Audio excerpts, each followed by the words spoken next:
नमस्कार दोस्तों, स्वागत है आपका study material SM oil channel पर। इस वीडियो में हम लोग पढ़ेंगे बीए फिफ्थ सेमेस्टर हिस्ट्री के ऑप्शनल पेपर का टॉपिक, यानी जो मॉडर्न वर्ल्ड हिस्ट्री है उसमें 15वीं शताब्दी की शुरुआत में यूरोप की राजनीतिक और धार्मिक संरचना पढ़ेंगे। तो शुरू करते हैं। भूमिका इंट्रोडक्शन। रोम साम्राज्य के पतन के साथ यूरोप में प्राचीन काल समाप्त हो जाता है। रोम साम्राज्य का पतन 5वीं शताब्दी में हूणों के आक्रमणों के कारण हुआ था। रोम साम्राज्य ने लगभग 1000 वर्षों तक यूरोप को एकता प्रदान की थी। रोम साम्राज्य ने प्राचीन भारतीय सभ्यताओं की उपलब्धियों को ग्रहण कर लिया था और उनका विश्वास करके रोमन संस्कृति का प्रसार सारे यूरोप में किया था। रोमन लोगों ने एक विशेष प्रकार की संस्कृति का विकास किया था जिसका आधार प्राचीन यूनान की सभ्यता और संस्कृति थी। यानी जो रोमन संस्कृति का लोगों ने जो विशेष प्रकार की संस्कृति का विकास किया था वो यूनान की सभ्यता से प्रभावित था, ये उससे लिए गए थे संस्कार। उन्होंने यूरोप के अधिकांश भाग को अपने साम्राज्य में सम्मिलित किया था। इस यूरोप को उन्होंने राजनीतिक एकता प्रदान की। उन्होंने यूरोप को सांस्कृतिक एकता भी प्रदान की थी। उन्होंने यूरोप को शासन की विभिन्न शक्तियों के पृथक्करण का सिद्धांत, राजतंत्र तथा कुलीन तंत्रियों तंत्रीय शासन प्रणालियां, लिखित संविधान, एक समान विधि संहिता, संसदीय कार्य प्रणाली प्रदान की। इतना ही नहीं, यूरोप ने रोम साम्राज्य से सैनिक संगठन, युद्ध प्रणाली, अंतर्राष्ट्रीय विधि संबंध, विशाल मार्गों का निर्माण सीखा। साहित्य और कला के क्षेत्रों में रोमनों की यूरोप को देन महत्वपूर्ण है। यद्यपि रोम साम्राज्य नष्ट हो गया, इसके बाद भी उसका सांस्कृतिक प्रभाव यूरोप पर बना रहा। यह उल्लेखनीय है कि बर्बर हूणों के आक्रमण से रोम साम्राज्य का पश्चिमी भाग नष्ट हो गया था। इसका पूर्वी भाग बना रहा, जिसकी राजधानी कुस्तुनतुनिया यानी कांस्टेंटिनोपल नोपल थी। इसे विजेंटाइन साम्राज्य कहा जाने लगा। आगे देखते हैं क्या है। यूरोप के पश्चिमी भाग में रोम साम्राज्य के विनाश के पश्चात यूरोप की राजनीतिक एकता समाप्त हो गई और छोटे छोटे राज्यों की स्थापना हो गई। यह स्थिति लगभग 1000 वर्षों तक बनी रही। यूरोप में इस युग को मध्यकाल कहा गया। 15वीं शताब्दी में पश्चिमी यूरोप के ये राज्य राष्ट्रीय राज्यों में विकसित हुए। परिवर्तन परिवर्तन की यह प्रक्रिया 1453 ईस्वी में आरंभ हुई, जब तुर्कों ने कुस्तुनतुनिया पर अधिकार करके बीजेंटाइन साम्राज्य को समाप्त कर दिया। 1453 ईस्वी में यूरोप के मध्य युग को इस घटना ने समाप्त कर दिया और आधुनिक युग आरंभ हुआ। अब इसमें है 15वीं शताब्दी की शुरुआत में यूरोप की राजनीतिक एवं धार्मिक संरचना। रोम साम्राज्य के पतन के पश्चात यूरोप में मध्यकाल आरंभ होता है, जो 1453 ईस्वी तक रहा। इस मध्यकाल की दो विशेषताएं। प्रथम, रोमन कैथोलिक चर्च की शक्ति तथा प्रभाव में अत्यधिक वृद्धि हुई, जिससे यूरोप पर चर्च का राजनीतिक तथा धार्मिक प्रभुत्व स्थापित हुआ। द्वितीय है, राजनीति के क्षेत्र में शार्लमेन तथा ऑटो जैसे शक्तिशाली सम्राटों ने रोम साम्राज्य को पुनर्जीवित करने का प्रयास किया, जिससे कैथोलिक चर्च के प्रमुख पोप तथा इन सम्राटों के मध्य सर्वोच्चता के प्रश्न पर संघर्ष हुआ, जिसमें अंततः पोप को सफलता प्राप्त हुई। इस संघर्ष के अतिरिक्त 15वीं शताब्दी की शुरुआत में पश्चिमी यूरोप में राष्ट्रीय राज्यों एवं पूंजीवादी आर्थिक प्रणाली का जन्म हुआ और सामंतवाद का विकास एवं पतन हुआ। 15वीं शताब्दी की शुरुआत में यूरोप के राजनीतिक और धार्मिक संरचना के बारे में इस अध्याय में हम लोग विशेष अध्ययन करेंगे। देखते हैं चर्च व्यवस्था क्या थी। चर्च व्यवस्था यानी चर्च सिस्टम। मध्य युग में रोम साम्राज्य के विनाश के पश्चात राजनीति विघटन हो गया था। उस समय कोई ऐसी शक्ति नहीं थी जो पश्चिमी यूरोप को अपने प्रभाव में रख सकती। ऐसी स्थिति में पश्चिमी यूरोप को ईसाई धर्म ने एकता प्रदान की। रोम साम्राज्य को उत्तर की जिन बर्बर जातियों ने नष्ट किया था, उन्होंने संस्कृति और ज्ञान को भी नष्ट कर दिया था, जिससे यूरोप अज्ञान के अंधकार में डूब गया था। इस स्थिति में चर्च ने संस्कृति और ज्ञान का पुनरुद्धार किया। चर्च ने इन बर्बर जातियों को ईसाई धर्म में दीक्षित किया और इस प्रकार प्राचीन यूरोप के खंडरों पर निर्माण कार्य आरंभ हुआ। चर्च सबसे बड़ा संगठन था और उसकी धार्मिक सत्ता यूरोप के विशाल क्षेत्र पर थी। रोम साम्राज्य के विनाश के बाद कैथोलिक चर्च एक सशक्त राजनीतिक संगठन भी बन गया।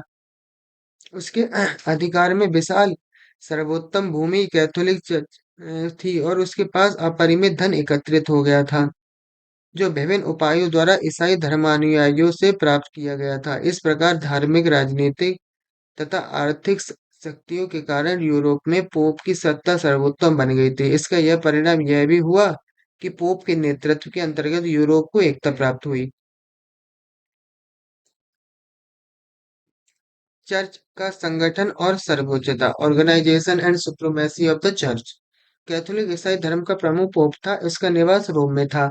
उसकी सत्ता के अंतर्गत चर्च का व्यापक संगठन था। विभिन्न राज्यों में चर्च ने प्रांत, जिला, ग्राम बनाए और जिसके लिए पोप क्रमशः आर्च बिशप, बिशप तथा पादरी की नियुक्ति करता था। चूंकि इनको पोप नियुक्त करता था, वे पोप के आदेशों आदेशों का पालन करते थे। राज्य के अधिकारियों या राजा का उन पर कोई नियंत्रण नहीं होता था। चर्च के अपने कानून या न्यायालय, कारागार थे और अपराधियों को ये अधिकारी स्वयं दंडित करते थे। पोप की शक्ति सम्राट के समान ही थी। वह किसी भी ईसाई राज्य के राजा को दंडित या पदच्युत कर सकता था। वह राज्य के किसी भी कानून को जो चर्च विधि के विरुद्ध हो रद्द कर सकता था। विवाह, उत्तराधिकार आदि विषय पूर्ण रूप से पोप के नियंत्रण में थे और विभिन्न ईसाई राज्यों के राजा उसकी आज्ञाओं का पालन करते थे। इस प्रकार धर्म तथा राजनीति के क्षेत्रों में चर्च की सत्ता सर्वोच्च थी। आर्थिक क्षेत्र में भी चर्च के विशेष अधिकार थे। उसे धार्मिक कर जैसे टाइथ तथा फर्स्ट फ्रूट आदि संग्रह करने का अधिकार था। यानी जो धार्मिक कर दिया जाता था उसे उस समय क्या कहा जाता था? टाइथ और फर्स्ट फ्रूट। उसे दान में धन तथा भूमि प्राप्त होती थी। उस समय के जो चर्च के पोप थे वो दान और धन भी लेते थे। अनु भूमि भी लेते थे, धन और भूमि प्राप्त करते थे। अनुमान था कि यूरोप की सर्वोत्तम 20% भूमि पर चर्च का स्वामित्व था, यानी अधिकार था। चर्च के अधिकारियों को राज्य वेतन देता था। वस्तुतः यूरोप में उस समय चर्च सबसे धनी संस्था थी और पोप सम्राट के सामान रोम के वेटिकन महल में रहता था। कालांतर में चर्च और राज्य के मध्य संघर्ष छिड़ गया। लोगों में एक आम धारणा प्रचलित थी कि ईश्वर ने समाज के शासन के लिए दो सत्ताओं को नियुक्त किया है, पहला राजनीतिक राजा और दूसरा धार्मिक राजा। राजनीतिक राजा सम्राट कहलाता था और धार्मिक राजा पोप कहलाता था। सम्राट लौकिक शासक था और पोप आध्यात्मिक शासक। पोप के अधिकार दैवी थे और सम्राट के अधिकार प्राकृतिक थे। चर्च ने अपने समर्थन में दो तलवारों का सिद्धांत अपनाया तथा धार्मिक सत्ता को राज सत्ता से अधिक श्रेष्ठकर समझा। बताया, धार्मिक मामलों में राजा भी चर्च के अधीन है। इस प्रकार पोप की शक्ति को सर्वोच्च बनाने की कोशिश की गई, लेकिन यह स्थिति बराबर बनी नहीं रही। 13वीं शताब्दी में इस स्थिति में परिवर्तन होने लगा और राज्य सत्ता को पुनः समर्थन मिलने लगा।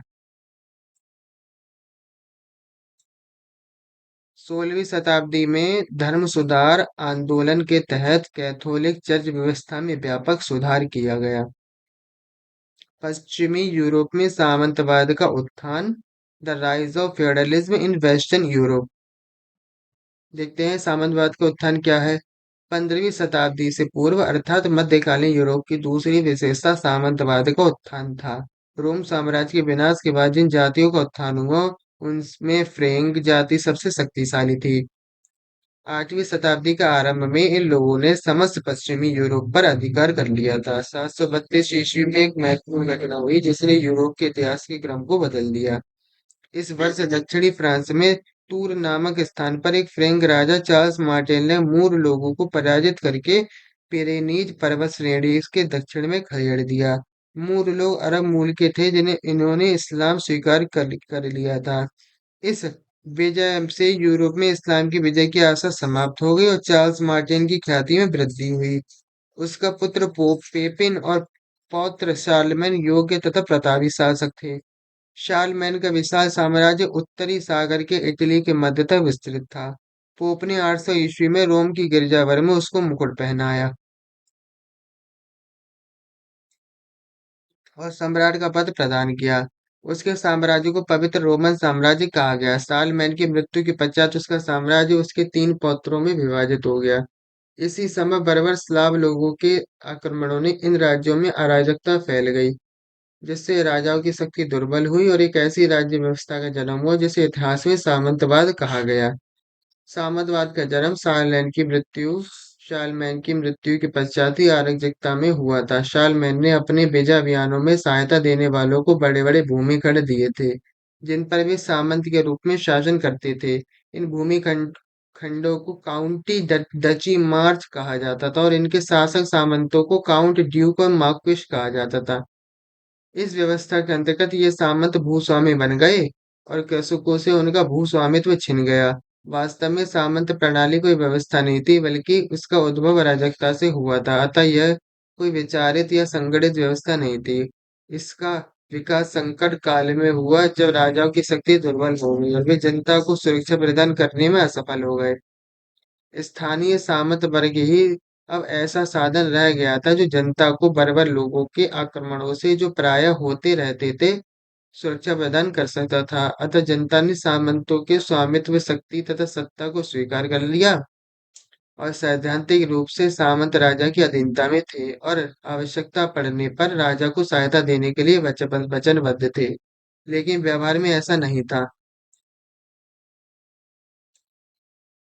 व्यवहार में ऐसा नहीं था। शक्तिशाली सामंत गुटों का निर्माण कर लेते थे और दुर्बल राजा उनके समर्थन से ही सिंहासन प्राप्त करता था तथा उनके नियंत्रण में बना रहता था। सामंत की भूमि फाइव कहलाती थी। वह भी अनेक उप सामंतों को अपनी जागीर में नियुक्त करता था और उन्हें भूखंड प्रदान करता था। उप सामंत सामंतों के नियंत्रण में थे तथा उसे सैनिक सहायता प्रदान करते थे। इस प्रकार सामंत प्रणाली ऐसी व्यवस्था थी जिसमें कोई भी व्यक्ति बिना स्वामी के नहीं होता था। यह व्यावसायिक पिरामिड के समान थी, जिसमें सबसे नीचे कृषक तथा अर्धदास कृषक थे। तो इस वीडियो में भाग वन में हम लोगों ने सामंतवाद का उत्थान पढ़ा और उस समय की शुरुआत की यूरोप की राजनीतिक और धार्मिक संरचना पढ़ी। अब भाग टू में हम सामंतवाद का विकास और कार्यप्रणाली पढ़ेंगे। और वीडियो को लाइक और चैनल को सब्सक्राइब करें और भाग दो को देखें इसके बाद। धन्यवाद।